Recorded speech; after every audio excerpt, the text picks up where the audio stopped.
My name is Jim VanderMeulen, and we're here to talk about the Heath fire that occurred in August of 1968. At that time, I was a paid-on-call volunteer fireman for the Coopersville-Polkton Township Fire Department. On that morning, the fire siren alerted everyone in the community, and particularly as volunteers, that there was a fire. We wouldn't know where that fire was until we responded to the fire station, which at that time was located on Danforth Street in Coopersville, just west of 1st Street. Upon responding, this was at 7:30 in the morning, and so personally I was at home in bed and heard the fire siren and responded from my address on Pine Street, which was in the city of Coopersville, to the fire station. It wasn't until we got to the fire station that we would know where the fire was. On this particular morning, when we responded to the station, we could see the Heath building, which was only roughly a half a block east of where the fire station is located, and the fire was already coming out the windows on the west end of that building on the second floor. I responded with a fire engine from the station after putting my turnout gear on, and I remember the engine being a 1968 or 1958 Chevrolet pumper with a front mount pump.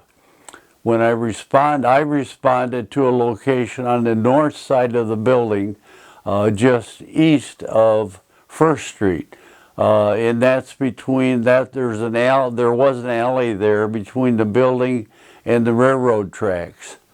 I remember my situating the engine to face westbound, and we pulled the 1.5-inch lines off the rear to fight that fire.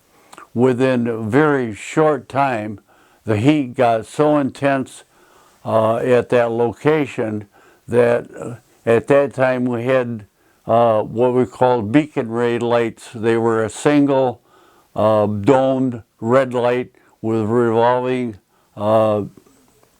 seal beams within them, and that's what alerted traffic if we were responding to an alarm. So that light was revolving at the time that I parked the engine, and would have been. The heat got so intense that it melted the plastic on that dome, so that it caved down on top of those seal beams and caused that rotating light to stop in its location. At that time, I realized that if I didn't get the engine out of there, we were going to lose everything we had.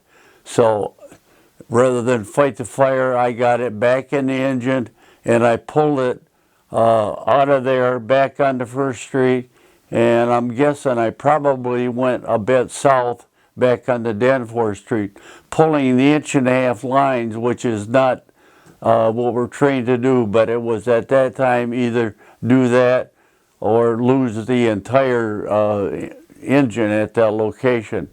We continued fighting that fire from our location at a safer distance, and eventually a number of us were overcome with the heat.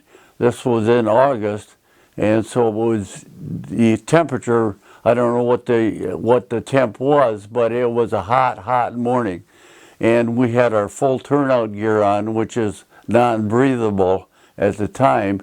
And so 6 or 7 of us became overheated by working again with the atmosphere heat and the heat from the fire to the point where we could no longer function.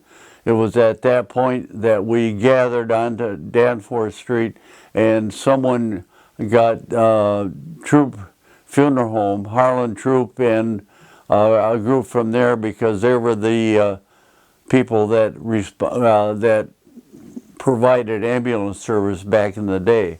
So they came with water and ice, and I'm not sure if we you had salt tablets or whatever, but it took us, the group of us, a period of time before we were able to return to firefighting. In the meantime, a lot of the other responding departments came, and with their personnel, they were able to step in and take over in our absence.